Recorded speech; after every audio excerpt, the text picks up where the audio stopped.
ہمیں سعودی عرب آئے ہوئے 2 برس ہوئے تھے کہ میرے شوہر ارباب کی ملاقات کمپنی میں ایک پاکستانی شخص خالد سے ہوئی، جو اسی سعودی کمپنی میں ملازمت کے لیے آیا تھا جہاں میرے شوہر کام کرتے تھے۔ خالد سے ارباب کی بہت اچھی دوستی ہو گئی اور وقت کے ساتھ ساتھ ان کے درمیان تعلقات بڑھتے گئے۔ پردیس میں تو یہ ہوتا ہے کہ جب کوئی نیا پاکستانی کسی جگہ مل جائے، قدرتی طور پر اس سے دوستی بڑھانے کو جی چاہتا ہے، مگر بقول ارباب کے خالد تو بہترین انسان تھا۔ کچھ عرصے وہاں رہ کر میں پاکستان لوٹ آئی، مگر ارباب کو وہیں رہنا تھا کہ ملازمت جو وہاں تھی۔ اب وہ خالد کے ساتھ رہنے لگے، دونوں ساتھ کھانا کھاتے، چھٹی کے دن ساتھ باہر جاتے اور خوب گپ شپ لگاتے۔ اس طرح پردیس میں تنہائی کا احساس کم ہو جاتا اور وقت اچھا گزر جاتا۔ خالد کے 3 بچے تھے۔ اس کی شادی کو 8 سال گزر چکے تھے، مگر روزگار کے چکر میں اسے اپنی فیملی کے ساتھ رہنے کا بہت کم موقع ملا تھا۔ ہمارے ملک کے رواج ایسے ہیں کہ کم آمدنی میں گزارا نہیں چلتا۔ 3 سال بعد جب میرے شوہر چھٹی پر وطن آنے لگے تو خالد نے ان سے کہا، دوست، گھر سے بچوں کا خط آیا ہے۔ انہوں نے بہت ساری فرمائشیں لکھ کر بھیجی ہیں۔ میری چھوٹی بچی نے کچھ کھلونوں اور فراکوں کی فرمائش کی ہے، تم یہ چیزیں لے جانا۔ شاید بچے بہت اداس ہیں۔ تبھی بیوی نے ایسا خط لکھا ہے کہ دل گھبرا رہا ہے، مجھے ان سے اتنا پیار ہے کہ جی چاہتا ہے اڑ کر گھر پہنچ جاؤں۔ ارباب پاکستان پہنچے تو چند دن گھر پر گزارنے کے بعد شہر چلے گئے۔ کھلونے پارسل اور خط لے کر وہ خالد کے گھر گئے اور بیل بجائی۔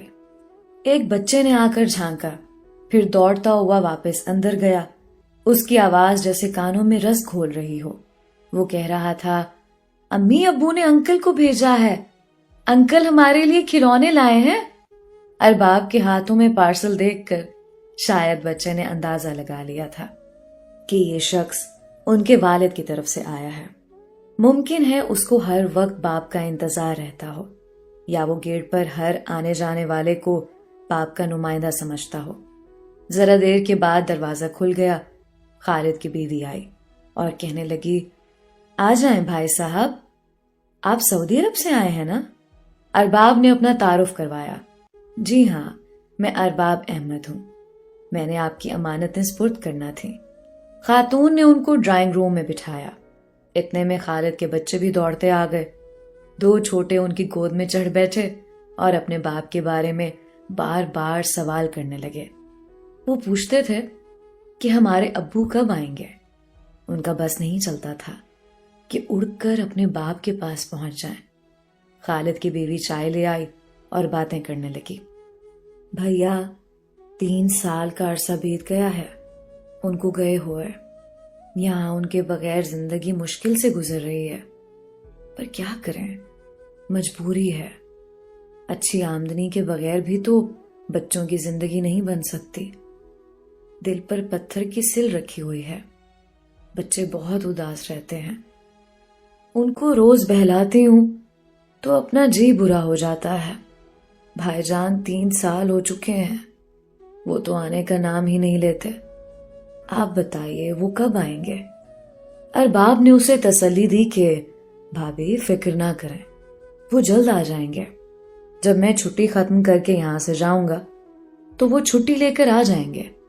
میں بھی 3 سال کے بعد آیا ہوں۔ دوبارہ آنے کا کہہ کر وہ بچوں کو پیار کر کے لوٹ آئے۔ 15 روز بعد ارباب کو خیال آیا ایک بار اور خالد کے گھر بچوں کی خیر خبر لے آئے۔ وہ گئے تو بچے اسی طرح دوڑتے ہوئے آئے اور بہت خوش ہو کر ملے۔ انہوں نے کہا، میں واپس جا رہا ہوں بھابھی، اگر خالد کو کوئی پیغام دینا ہو تو دے دیں، میں پہنچا دوں گا۔ دوپہر کا وقت تھا۔ بھابھی نے ان کو زبردستی کھانے کے لیے روک لیا۔ بچے ان سے لپٹے رہے، کہتے تھے، انکل ابو سے کہیں کہ جلدی آئیں اور یہ لائیں وہ لائیں۔ غرض بچوں کی فرمائشیں تو کبھی ختم ہونے والی نہیں ہوتی۔ خالد کی بیوی البتہ بولی، بس اب وہ خود ہی آ جائیں تو اچھا ہے۔ بچے بڑے اداس ہیں۔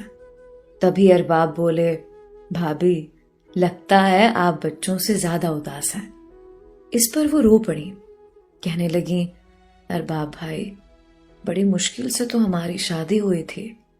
انہوں نے شادی سے پہلے مجھے خط لکھ دیا تھا جو بھائی نے پکڑ لیا، بس پھر کیا تھا، اس قدر طوفان اٹھا کہ کیا بتاؤں۔ ان کا 2 سال تک ہمارے گھر آنا جانا بند ہو گیا۔ پھر نانا جان کے انتقال پر وہ آئے تھے، کیونکہ میرے نانا ان کے دادا لگتے تھے۔ وہ ماضی میں کھو چکی تھی۔ جب میری خالد کے ساتھ شادی ہوئی تو ہم صرف 4 ماہ ساتھ رہے، پھر یہ ملازمت کی تلاش میں چلے گئے۔ 1 سال کراچی میں ملازمت کی، کبھی آ جاتے تھے پھر چلے جاتے تھے۔ بعد میں ہمیں بھی بلا لیا، مگر ہم تھوڑے دنوں ساتھ رہے۔ جب وہ سعودی عرب گئے تو اس وقت میرا بیٹا صرف چند ماہ کا تھا۔ اس کو تو اپنے ابو کی صورت بھی یاد نہیں۔ کبھی سال بہت لمبا ہو جاتا ہے اور کبھی پتہ بھی نہیں چلتا، وقت گزر جاتا ہے۔ پہلی بار 2.5 سال کے بعد 2 ماہ کے لیے آئے تھے۔ جاتے ہوئے تسلی دے گئے کہ تم لوگوں کو بھی بلوا لوں گا۔ اب تو ایک ایک لمحہ مشکل سے گزر رہا ہے۔ ہر چیز گھر میں موجود ہے مگر وہ نہیں ہے، تو بھرا گھر بھی خالی لگتا ہے۔ بھیا ان سے کہنا اب ہمیں زیادہ چیزوں کی ضرورت نہیں ہے، اب وہ خود آ جائیں۔ ارباب نے انہیں سمجھایا کہ وہ پردیس میں محنت کر رہے ہیں تو آپ اور آپ کے بچوں ہی کے لیے، تاکہ آپ لوگ سکھ اور سکون سے رہیں۔ اب آپ ہی بتائیے کہ جب وہ پچھلی چھٹیوں پر آئے تھے تو کیا ان کا جی چاہتا تھا کہ ان بچوں اور آپ کو چھوڑ کر واپس جائیں؟ نہیں بھیا، خالد کی بیوی دکھی ہو کر کہنے لگی، تب تو ہم نے 1 ماہ 10 دن کا عرصہ اس دھڑکے میں گزار دیا تھا کہ پھر جدا ہونا ہے۔ دل چاہتا تھا وقت تھم جائے یا وہ کبھی پردیس نہ جائیں، مگر مجبوری ہے۔ اگر وہ نہ جاتے تو ان کی بہنوں کی شادیاں کیسے ہوتی؟ چھوٹے بھائی کی شادی بھی کرنا تھی۔ گھر کا پورا بوجھ انہی پر ہے۔ جس رات وہ جا رہے تھے میں ان کو سمجھا رہی تھی، 6 سال پردیس میں کاٹے ہیں، اب چھوڑو وہاں کی ملازمت۔ کہنے لگے پہلے تو گھر والوں کے لیے کما رہا تھا، ماں باپ بہن بھائیوں کا حق ادا کر رہا تھا، اب تمہارے اور بچوں کے لیے کماؤں گا، پھر آ جاؤں گا۔ جس دن خالد جا رہے تھے وہ ساری رات ہم نے جاگ کر گزار دی۔ میں نے ان کے قدموں میں سر رکھ دیا تھا کہ آپ مت جائیے، مجھے وہم آ رہے ہیں۔ میرا دل نہیں مانتا تھا، مگر انہوں نے مجھے اٹھایا اور بولے، تمہاری جگہ میرے قدموں میں نہیں، میرے دل میں ہے۔ جب وہ چلے گئے بھیا تو میں اور بچے ایسے رہ گئے جیسے مالی کے بغیر پھول۔ اس جدائی کے لمحے کی کیفیت میں لفظوں میں بیان نہیں کر سکتی، جیسے میری اپنی دنیا لٹ گئی ہو۔ یہ کہہ کر بھابھی رونے لگی تو ارباب گھبرا گئے کہ اب خاتون کو کیسے تسلی دیں، کیوں کر چپ کرائیں۔ ان کے پاس جیسے الفاظ نہ ہوں۔ انہیں لگا کہ خالد کی بیوی کو جیسے کوئی بڑا خوف ستا رہا ہے۔ وہ تبھی خالد کے گھر سے بھاری دل کے ساتھ چلے آئے۔ اس کے بچوں کو پیار کرتے ہوئے ارباب کی آنکھوں میں آنسو آ گئے۔ ان کو یاد آ گیا کہ اب انہوں نے بھی روانہ ہونا ہے اور ان کے پردیس جانے سے ان کے بچوں پر اور مجھ پر ایسی اداسی ٹوٹے گی۔ جب وہ ریاض پہنچے تو قریبی دوست ملنے آئے، لیکن خالد نہ آیا۔ وہ دن گزر گیا۔ شام 6 بجے کا وقت تھا۔ سوچ میں تھے کہ خالد کیوں نہیں ملنے آیا۔ سب ڈیوٹی ختم کر کے واپس جا رہے تھے۔ اتنے میں ایک ڈرائیور نے آ کر بتایا کہ فلاں جگہ ایکسیڈنٹ ہو گیا ہے، روشن محمد اور محمد خالد فوت ہو گئے ہیں۔ یہ سنتے ہی سبھی کے پیروں تلے سے زمین نکل گئی۔ مگر موت برحق ہے اور اس کا یقین کرنا ہی پڑتا ہے۔ میرے شوہر کو تو اس بات کا بہت ہی دکھ تھا کہ جو پیغامات خالد کی بیوی اور بچوں کے لے کر گئے تھے وہ بھی اس تک نہ پہنچ سکے۔ کاش ایک روز پہلے پہنچ جاتے۔ کچھ دیر بعد ان کی لاشوں کو طائف کے ہسپتال کے سرد خانے میں رکھ دیا گیا۔ موت کے بعد بھی پردیس آنے کی سزا ان بیچاروں کو کاٹنی تھی۔ تقریباً 15 روز بعد ان کی میتوں کو پاکستان بھیجنے کا انتظام ہو سکا۔ ارباب کے ہمراہ چند ساتھی ان کے تابوت لے کر گئے۔ ہسپتال جا کر ان کو پیٹیوں میں بند کیا۔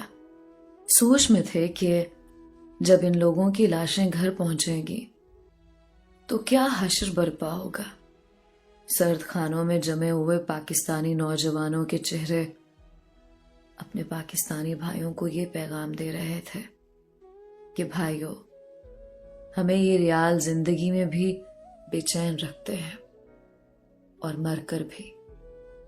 ارباب نے مجھے بتایا کہ جب ہم نے خالد اور روشن کی لاشوں کو سرد خانے سے نکالا تو نہ انہیں غسل دیا گیا تھا اور نہ ہی انہیں کپڑوں کی قید سے آزاد کر کے کفن پہنایا گیا تھا۔ اس کے بعد ارباب پھر آخری بار ہی ملازمت پر پردیس گئے۔ وہ کہتے تھے کہ وہاں سرد خانے میں جمے ہوئے نوجوانوں کے چہرے یاد آتے تھے تو کلیجہ منہ کو آنے لگتا تھا۔ کتنے کڑیل اور خوبصورت نوجوان روزی روٹی کمانے کے پیچھے گھروں سے دور آ کر خاک ہو گئے۔ وہ جو اپنوں کے لیے خوشیاں خریدنے جاتے ہیں اور پھر کبھی گھر واپس نہیں لوٹ پاتے، ان کے پیاروں پر کیا گزرتی ہے یہ وہی جانتے ہیں جو یہ دکھ سہتے ہیں۔